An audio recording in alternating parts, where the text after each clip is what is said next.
I'm sure each of you knows someone that smokes, or you may be a smoker yourself. For me personally, almost half of my family smokes. Cigarette smoking is a preventable disease and death in the United States. Smoking alone is responsible for over 480,000 deaths a year, according to CDC.gov. In this speech, you will learn about who turns to smoking, why people turn to smoking, and how to quit. So, who does the smoking? Statistics show that men are more likely to smoke than women. According to CDC.gov, 16 out of 100 men smoke, while only 12 out of 100 women smoke. However, this isn't a big difference.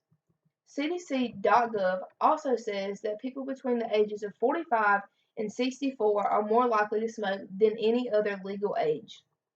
Aside from gender and age, race and ethnicity also play a part in smokers versus non-smokers.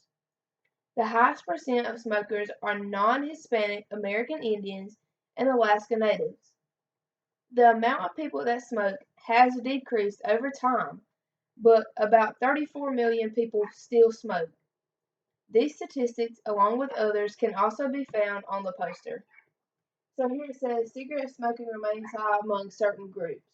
That's men, adults between 45 and 64, American Indian, Alaska Native, and the multiracial, lower education, and the disabled.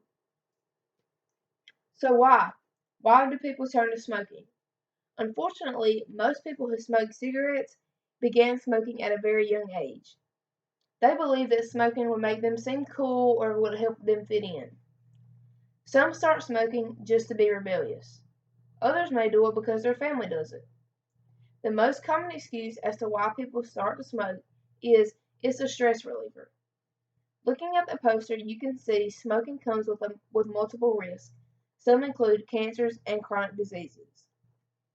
So some risks from smoking. Smoking can damage any part of the body, but as for cancers, it can cause lung cancer, stomach cancer, colon cancer, and bladder cancer. Or it can cause chronic diseases like strokes, heart diseases, pneumonia, or it can even reduce fertility. Unfortunately, my grandfather passed away from stomach and lung cancer, which was caused by years of smoking. No matter what your reasoning is, smoking is not good for your mental, emotional, or physical well being. Nicotine is an addictive substance, hence why it is so hard to quit smoking once you start. Once you start smoking, your body becomes reliant on the nicotine, and without it, you feel as if you can't function. Luckily, though, quitting is an option, if you commit.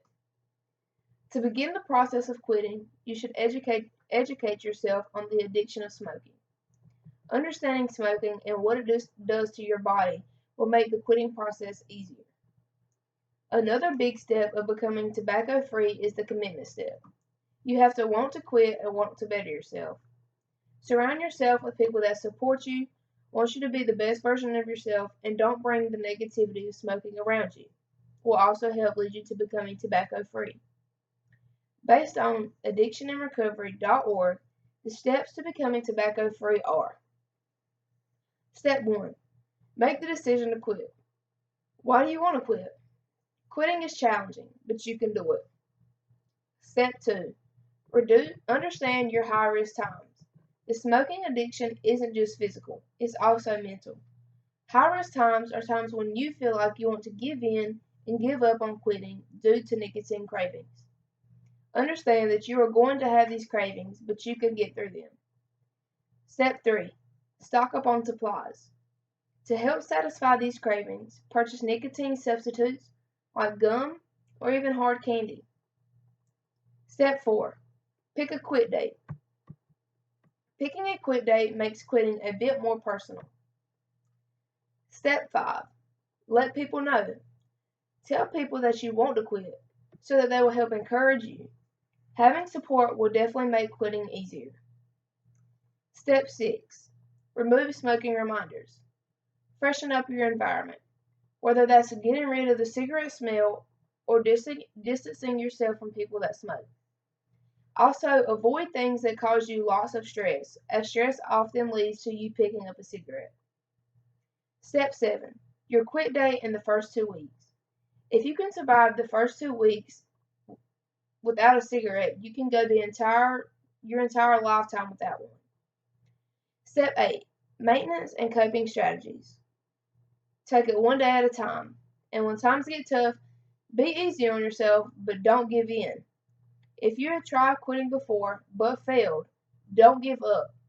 The more times that you try, the greater chance you have for becoming tobacco free.